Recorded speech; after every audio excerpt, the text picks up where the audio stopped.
Welcome to the 2025 Melbourne Cup preview for Foxcatcher. My name's Jules, joined in the studio by Hutchi off a big Derby day. Joined in Sydney by Nick Ashman off a big Golden Eagle day. How are we, boys? Yeah, very well. Can't wait for this huge race this year. And it's a good edition of the Melbourne Cup as well. I think there's a lot of angles we can take. The weather, the track, blah, blah, blah. But it's a race I really want to play into. Yeah, it's another fascinating contest. Even more so, Julesy, as I come back to you, the weather, the wind, there's a lot out there that we got to try and decipher before Tuesday. Let's get to the track intel because, as you mentioned, Nico, there is a bit to work out, and Hutchi said it as well. There's variables everywhere. The rail stays in the true position. It raced really well on Derby Day. No issue whatsoever there. Look, I've got us at a soft range because we're expecting theoretically 40 mils, boys, on Monday and then possibly up to another 15 to 20 mils on Tuesday when they're racing. But we just don't know. So I think we're a little bit buyer beware there. But I've just got it in the soft range, 20 to 25 kilometres southwesterly, but then it changes during the middle of the meeting as well. So you can get where I'm going here, guys. There's just a lot happening. Now, in terms of the intel, middle to wide lanes an advantage for the straight. I think there's no issue there. So straight races on Cup Day, I think that's where we want to be. The circle, if it is soft range in true position, I've got midfield worse than midfield the sweet spot with the return on investment. It's not to suggest that leaders and those kinds of horses on speed can't win, but that is the sweet spot if we get into this soft range. Let's get to the points bet market. Looking at it, Half Yours won the Caulfield Cup. He's the favourite. Then you've got just a glut of them, really. You've got horses like Al Riffa. You've got horses like, down the bottom, Valiant King. You've got the bookmarks there. So, look, you can see the market in front of us right there. There's plenty there to play out by Tuesday, 3 p.m. when these barriers open. But at this stage, it does look like the favourite is going to be Half Yours, trying to do the Cups double. Let's get to the speed map, boys. Yep.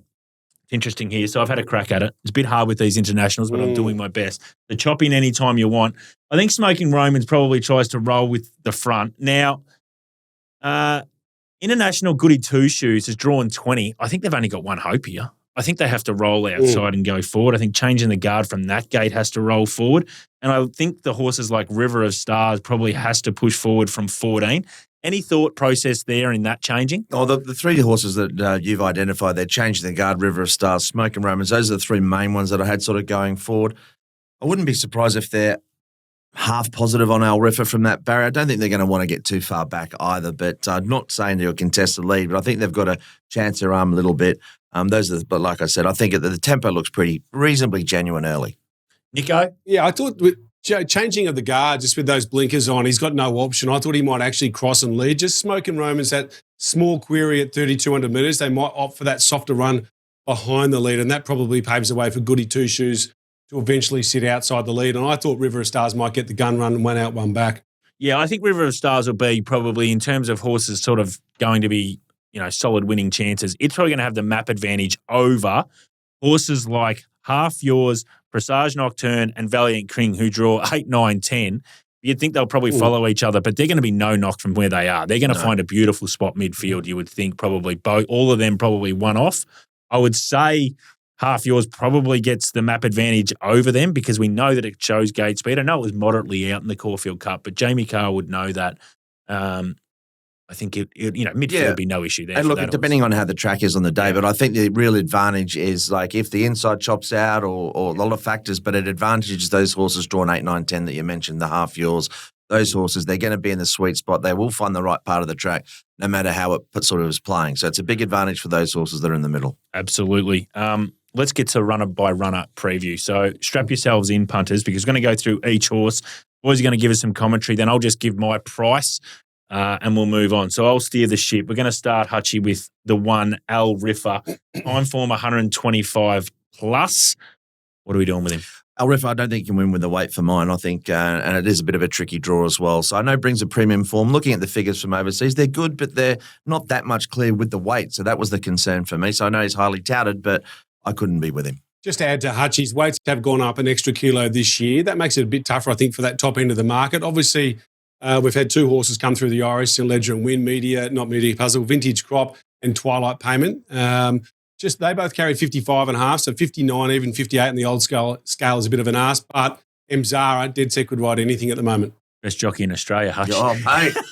I knew you'd love that. There was no J Mac there, was there? There wasn't. He did win the gold medal, by the way, but no, Zara pulled that pants down. Very good. Marked him $12, Al Riffer. Let's get to the 2. Buckaroo, Nico. What are you doing with this horse? Ran a slashing second in a Cox Plate. A lot of people are talking about him being like very elegant. You know, the good run in the Caulfield Cup the year prior, she won it. He ran second, of course. Then placed in the Cox Plate this year. The difference is she won a BMW or a Tancred in between. She also won an Oaks as a 3-year-old. She was a much more accomplished 1.5 mile runner. For mine, he's the one that I'm kind of taking on in the marketplace. He does draw to get a good smother, but yeah, he's a real query for mine at 3,200 metres, boys. Yeah, I tend to agree. I got my little doubts about him seeing out the trip strongly. He's got the weight for age form, Jules. So that's a real positive, but I just think the 3,200 might see him out. The testing conditions could be helpful. Marked him $11. Number 3, Arapaho, Hutchi. Yeah, not with this horse at all. I just don't think it's in the right form at the moment, Jules. I can't make any sort of case for it. I don't mind the 6-day backup. We saw Nice Choice do it last year and cause a massive boil over, and he's probably the most accomplished wet tracker in the field with 8 wins and 7 placings from 28 starts. So if that track gets into the heavy range, I think he's sort of a top 4, top 5 chance at a big price for our man Bjorn Baker. Marked him $81. Number 4, Vauban, Nico. Yeah, look, he started south of $10 in the last 2 editions of this race, and I thought he was going okay at his first couple of runs this preparation, but then it seems to have fallen apart a bit. Does have B Shin in the saddle, but for mine, he's got to turn his form around. Anything, Hutch? Nothing to add with that horse. I think he's always been a bit frustrating, so I'll be happy to let him slide. Yeah, marked him $81. Number 5, fascinating horse for me is the Japanese horse here, Hutch, Chevalier Rose. I think it needs a really dry deck. This is a problem. I mean, the horse is probably on his best form. He's one to have a close look at, isn't he, with that 2-mile form from Japan. We've seen inferior horses come from there and perform very well, as last year was the case. However, the vast majority of these Japanese horses want it rock hard. They're not going to get that, and that's a major issue for mine. Only thing I'll add to that is he's only ever had one start on the soft track because they just don't have exposure to it over there. And occasionally the odd Japanese horse does actually handle wet ground. So it's more of an unknown rather than a conviction, if that makes any sense. Definitely needs the 2 miles. That's when this horse is at its best. Time form 119 plus, but marked at $61. Number 6, Presage Nocturne, Nico. Yes, well, he's got that lovely mix of having a pre-Coeur Galais run and then a really good run here in Australia. American, Junadon, Protectionist, they all ran well in the pre-Coeur Galais and then came down under and either won a Geelong Cup or ran well in a Herbert Power. He's got that. He had the best last 200 metres of the race in the Caulfield Cup. He grows a leg on wet ground. He sort of ticks every box of mine, and I thought he probably should be co-favourite for the race. Yeah, major player in the race, no doubt. Particularly the wet ground doesn't hinder the chances, and that was first up effectively in the Caulfield Cup, wasn't it? It was a flashing light run. They'd be tickled pink with that performance, and there's a sense of timing. So Presage Nocturne is a major chance in the race for mine. Yeah, $11 for me. Let's get to the 7, Middle Earth here, Hutch. Not a fan of this horse, generally speaking, but I suppose, the Valley run was okay. They put a little gear change on there. I can't be with him. It's just hasn't shown enough this campaign. I think they've been trying everything with a stable that can get it right. I don't know, Nico, anything to add there? Yeah, look, they chucked the blinkers on him last start going into that JRA Cup. He hadn't had him on before, and I thought his run was okay. He's by Roaring Lion, the same size as Valiant King, who we'll talk about a bit later on. When Valiant King got a set of blinkers on, he really improved. So he was on the 7-day backup coming out of the Caulfield Cup into the JRA Cup, back 400 metres or 360. He's got Ethan Brown in the saddle, who's one of the best performing jockeys profitability-wise in Victoria outside of Mark Zahra recently. So I think he goes in your top 4s or top 5s or however you're playing the race. Marked him $31. I don't think he's the worst with the current price at PointsBet that you see.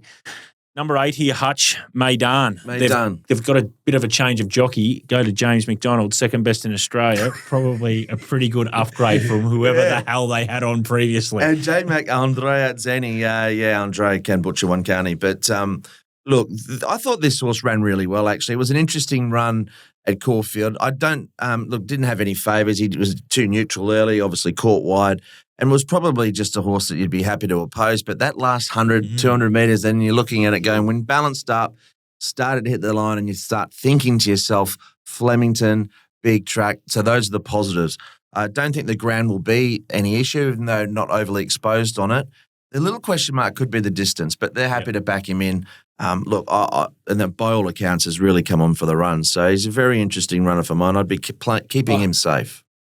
I was having a drink with Hutchi when he was giving the riding instructions to Andreas. I'm not sure what the potting is there all about, but only kidding. Hey, I'm a bit worried about him at 3,200 metres, so I'm going to let him go even with J-Mac in the saddle. That's the problem when they don't listen. Yeah, correct. Time form 117. Time form 117 for this horse. Marked him $26. Just don't know where he gets to from a map perspective.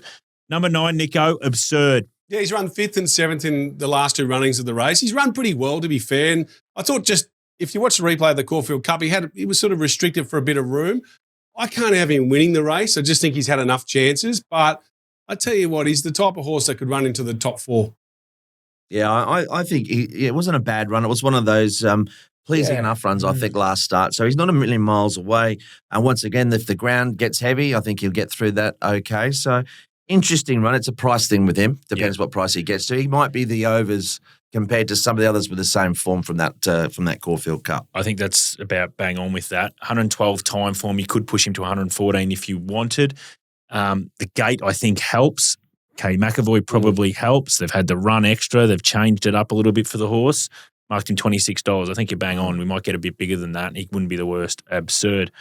Number 10, Flatten the Curve. Nico?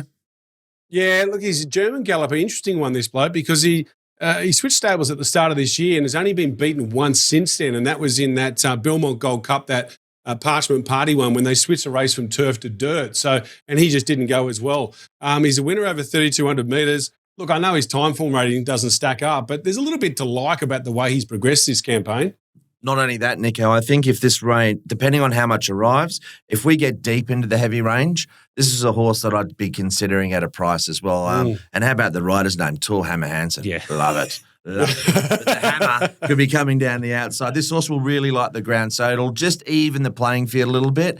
I think all things being equal, on sort of if we're somewhere between a 6 and an 8, probably not. But if he gets a little bit more testing than that, this horse's form, I think, can stack up, particularly on a really heavy track. I think that's a good point. Surely Absolutely.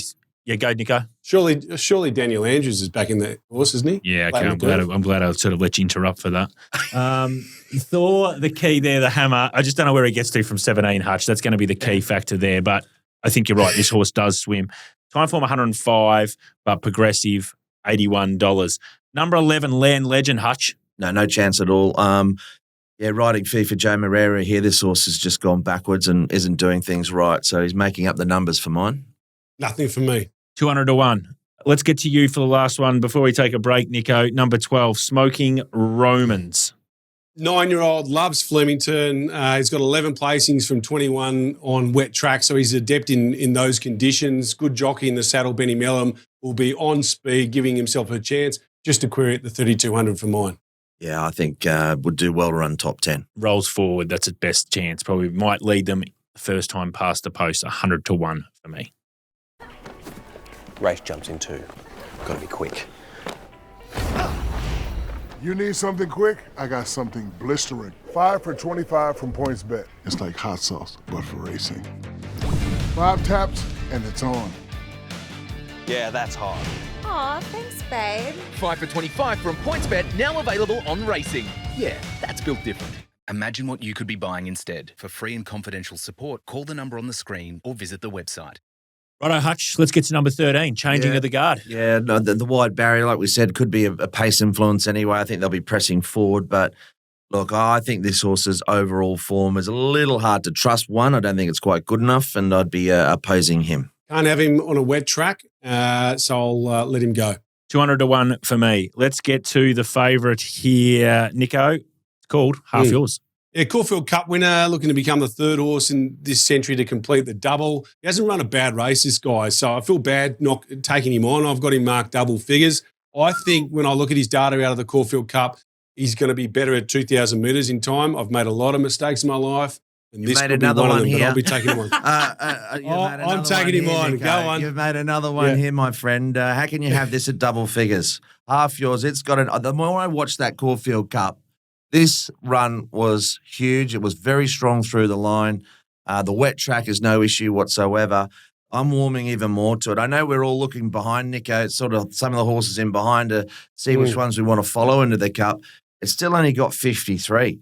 I'm not so sure about the 2,000 metre call, but you don't think he'll stay 32? No, I don't. Fair enough. Great game of opinions, Jules. That's what it's all about. Sure is. $6 me, half yours. Clear cut favourite.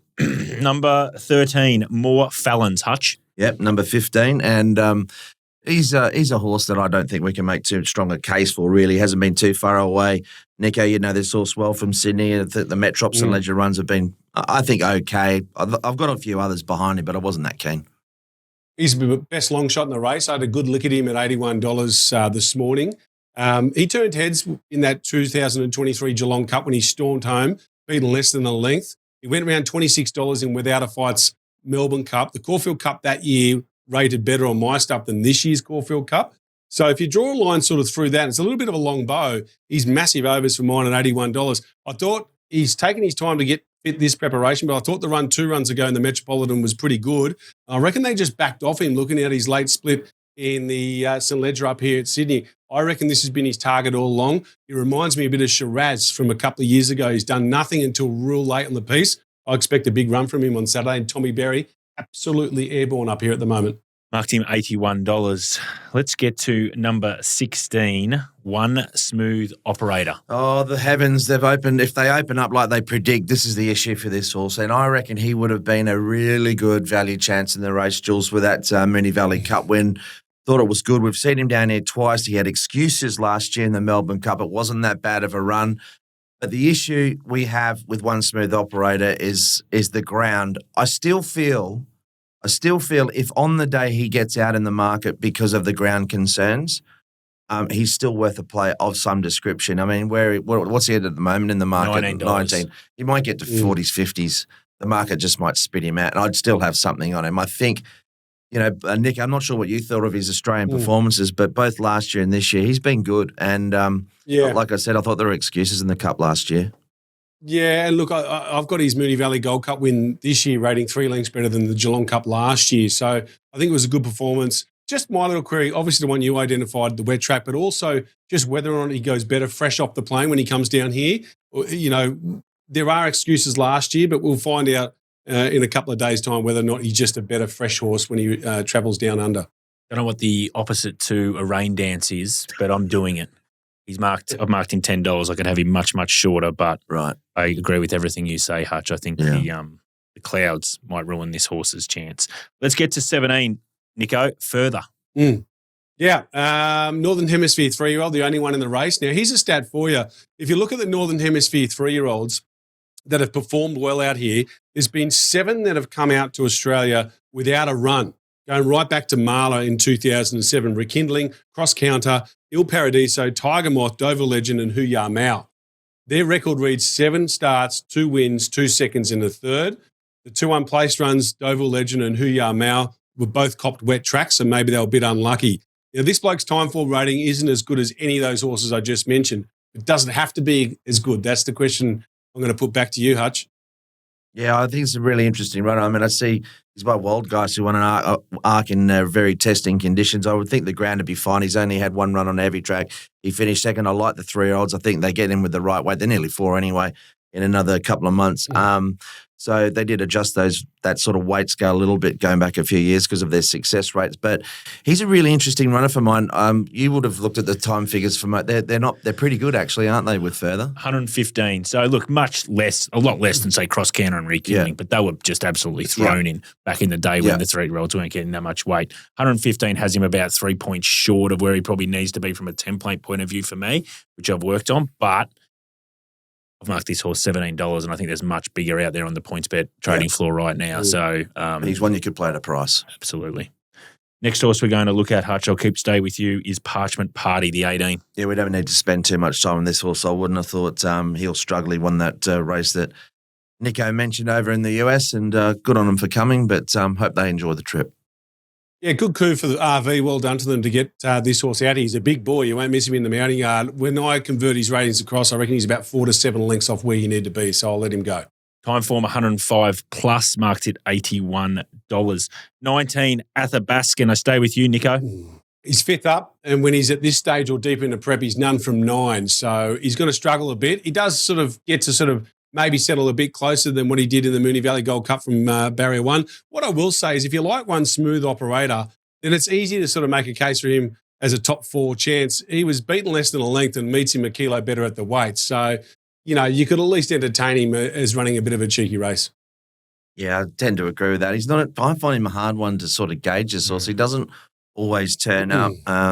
Wouldn't probably want it too heavy, I'm not sure, but I really struggled to sort of get my head around him. Like you said, Nico, it was a better run the other day, but prior to that, he was going awful. So I don't know how to really read him. I'd be leaning against more than 4. Gate 1 helps him, marked him $51. For the horses that are at triple figures, he's the one, the big bolter for me that I'll be having something small on.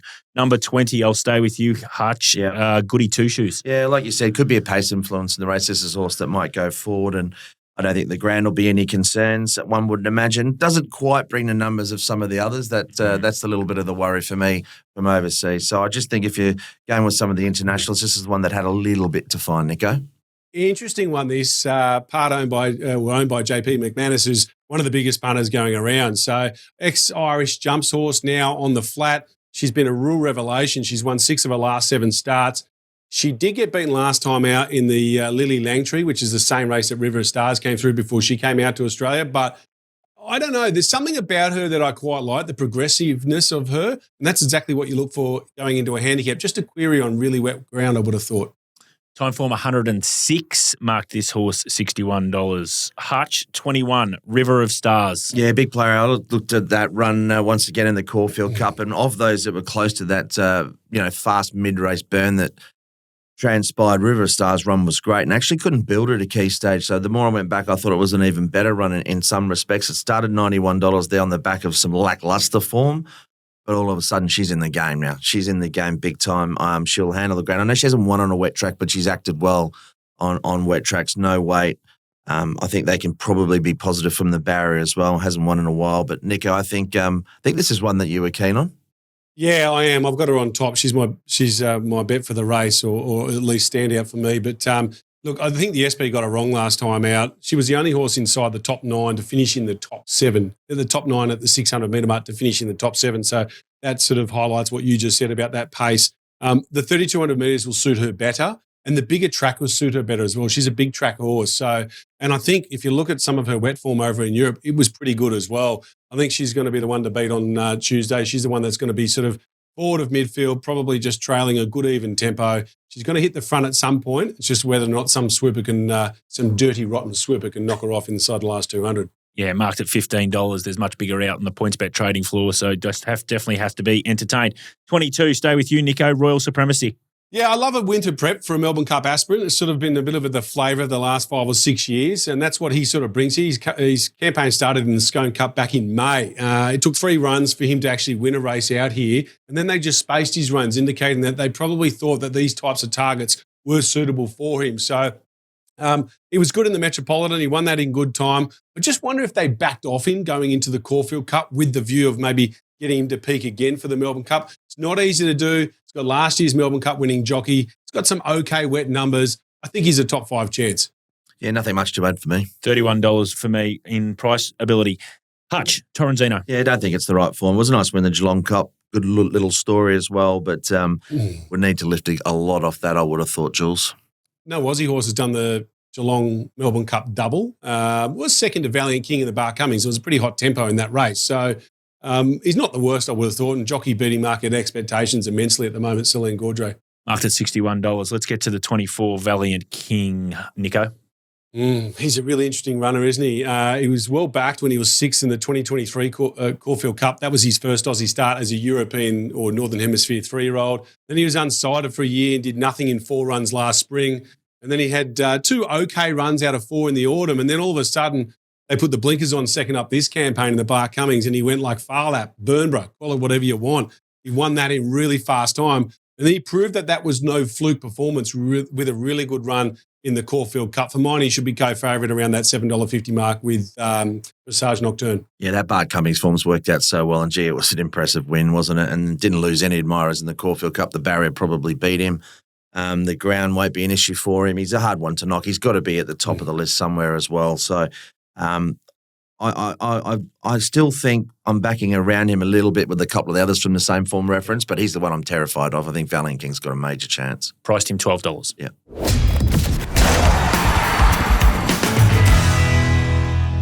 Righto, Hutch, give us your Melbourne Cup tips and anything else you want to do on the day. Yeah, Melbourne Cup tips. I'm swinging back around. I think half yours is definitely the main play of the race, and I've got to have something as well on Prestige Nocturne. I think those are the two main plays. I know they're not major spoils, but I'll be backing those two to get a good result.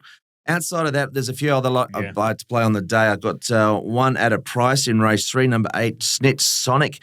Really good win last start. I thought it's off a very conservative ride, and the debut performance was good. It's each way. It'll be an each way price, and hopefully we can get on early and get a result there. Street Artist is another horse going back to back, rated well with me. I think the race sets up nicely here and has a really good chance. Now, Apulia, we spoke on this show once. I like that performance after basically a year off. I think this horse is in for really good preparation. I'm not sure what the ultimate goal will be, but once again, this horse is ready to go again. And one of the better bets on the whole day, Surfin' Bird. Ooh. What a performance that was midweek at Caulfield. Just you've been speaking it up. I mean, on everyone's ratings, it would have been good.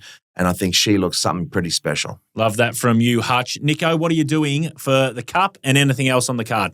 Going hard each way, River of Stars, good size bet there. I've had a decent go as well on more felons each way. I think I'll be back in Presage Nocturne to win and Valiant King to win. They're my 4 bets in the Melbourne Cup. If you're playing the exotics, throw in Further, Middle Earth, Flatten the Curve, and Goody Two Shoes. And in terms of outside of that, I've only got one bet for you. Race 5, Litsteel. She's a half to Vow and Declare, so it'd be something, what's it, Synergy? They call it something. Someone with better command of the English language will be able to answer that one.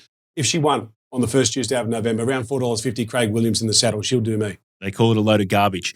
All right, my selections for the Melbourne Cup. I think I'm only betting if it's a soft 5 or better. So what hope have I got there, Hutch? None. Absolutely millions. None. But I'm backing the 16 One Smooth Operator. I think it wins the race if we can get that good 4 or soft 5. Around the grounds, I'm with you, Hutch. Race 3, number 8, Snitch Sonic, each way. Found it at Echuca. You found it as well. Oh, it's a horse with plenty of ability. Race 5, number 1, Cleveland, double figures. I think it's ready to rock and roll. 4th up now, 5th up winner in previous camps. Race 8, want to back 2.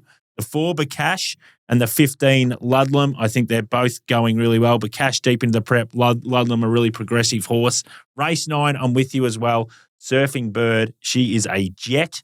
And in the last, on Cup Day, horse that went up to the Silver Eagle did not work out at all. Guess who it gets on? It gets M. Zara, drawn gate 4. It's called Sabage. That's my day. Thank you very much, Hutchi. Thank you very much, Nick Ashman. See you all soon. Race jumps in 2. Got to be quick. You need something quick? I got something blistering. 5 for 25 from PointsBet. 5 taps and it's on. 5 for 25, now available on Racing.